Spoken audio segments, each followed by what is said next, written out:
Bismillahirrahmanirrahim. Assalamualaikum warahmatullahi wabarakatuh. Jumpa lagi di rubrik Fikih Muamalah, Muamalah Muslimah. Kali ini kita mau belajar bareng tentang multi akad atau akad gabungan, dua akad yang dibundel jadi satu akad yang dalam tarjihnya ulama menyampaikan sebagai sebuah keharaman begitu.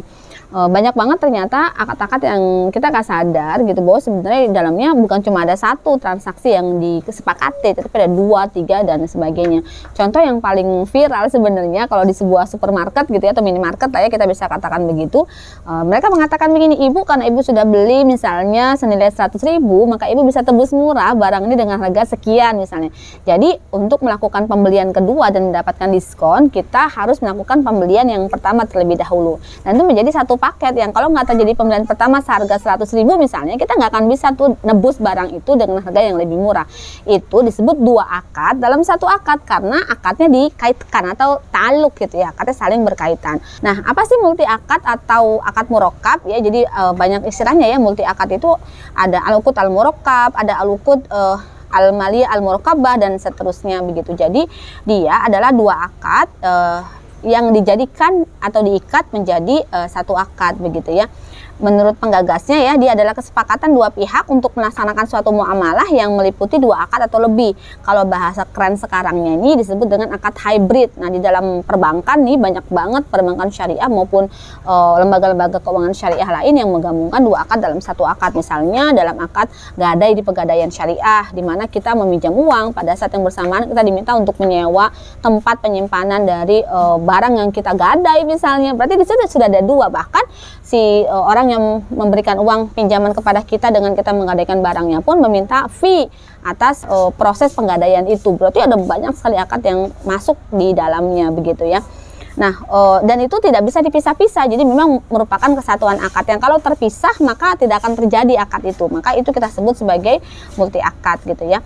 Nah, ada banyak sekali ulama yang menyampaikan ini merupakan perkara khilafiyah. Pertama adalah ulama yang membolehkan. Pertama adalah pendapat Imam Ashhab dari mazhab Maliki gitu ya. Termasuk juga pendapat Ibnu Taimiyah dari mazhab Hambali dalam Majmu' al-Fatawa, atau pendapat At-Tasuli dalam kitab Al-Bahjah. Nah, kaidahnya kenapa mereka menganggap itu sebagai sesuatu yang boleh, ada beberapa akad dalam satu transaksi, karena mereka mengambil kaidah fikih al-aslu fil muamalah ibahah. Hukum asal dari muamalah adalah mubah gitu ya, ila al yadulla dalil, sampai ada dalil yang menunjukkan ala tahrimiha, atas keharamannya. Jadi mereka berpendapat dari hasil kajian ya, bahwa mereka berpendapat yang membuat dua akad dalam satu transaksi itu boleh karena hukum asal dari muamalah itu boleh gitu, sehingga apapun yang ada di dalamnya kalau tidak ada keharamannya berarti boleh.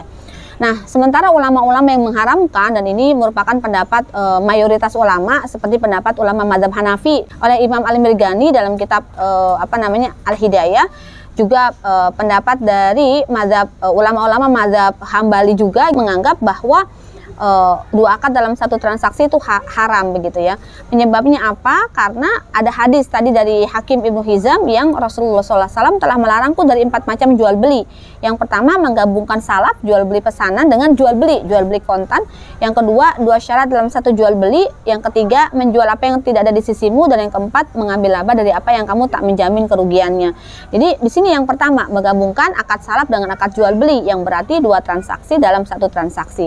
Juga hadis lain dari Tirmidzi, dan ini adalah hadis sahih, ketika Rasulullah SAW nahaan bai'ataini fi bai'atin. Rasulullah SAW telah melarang adanya 2 jual beli dalam satu jual beli.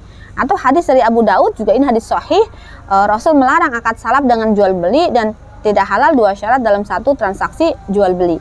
Hadis dari riwayat Ibnu Mas'ud bahwa Nabi telah melarang 2 kesepakatan dalam satu kesepakatan, dan banyak lagi hadis-hadis serupa yang demikian. Maka dari 2 pendapat ini, setelah kita lakukan tarjih, maka yang mengharamkan multi akad itu lebih kuat. Pertama, karena dalil-dalil yang mereka gunakan sangat jelas sedang menghukumi bagaimana ketika ada beberapa akad dalam satu transaksi. Yang kedua, kaidah fikih yang dipakai oleh para ulama yang menghalalkan 2 akad dalam satu transaksi adalah kaidah fikih yang tidak tepat. Kaidah fikih yang lebih kuat adalah kaidah yang mengatakan al-aslu fil asya'i ibahah malam yarid dalilut tahrim. Bahwa yang mubah itu kalau untuk benda, asal segala sesuatu maknanya adalah benda, halal sampai ada yang mengharamkannya.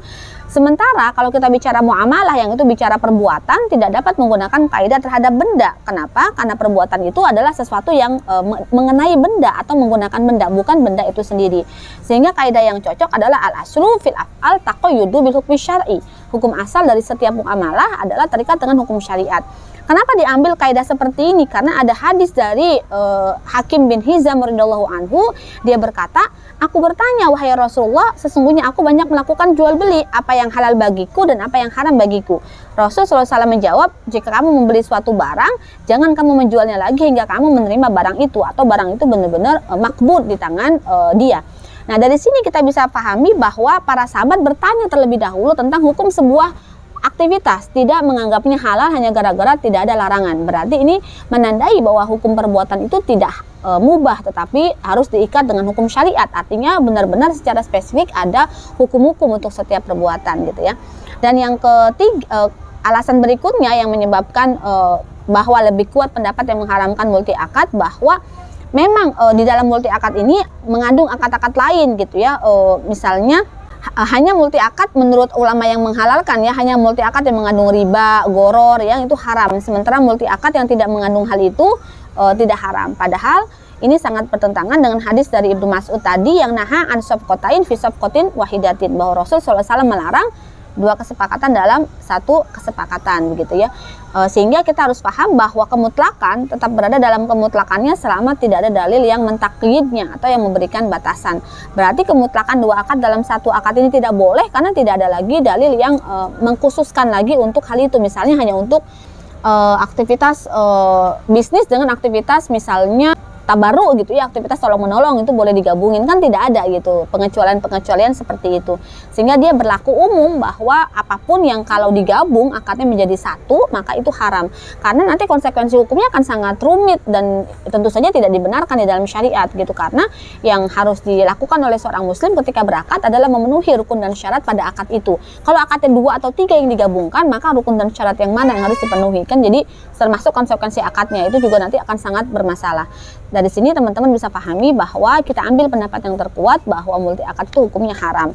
Maka pastikanlah akad-akad yang teman-teman lakukan adalah akad-akad yang tunggal, akad-akad yang di dalamnya hanya ada jual beli, hanya ada nyewa atau ijaroh, hanya ada utang, hanya ada gadai dan seterusnya. Bukan gadai tapi dicampur dengan misalnya sewa menyewa, jual beli yang dicampur dengan sewa menyewa dan sebagainya. Itu akad yang batil. Seperti kasus leasing tadi misalnya di dealer-dealer motor gitu ya, dimana kita jual beli tetapi pada saat bersamaan juga di dalamnya berlaku akad sewa yang kalau bayar sampai lunas dihitung jual beli, tetapi kalau bayarnya di tengah jalan nggak lunas maka dihitung akad sewa. Itu adalah akad yang sangat batil karena di dalamnya ada 2 akad yang berlangsung dalam satu akad.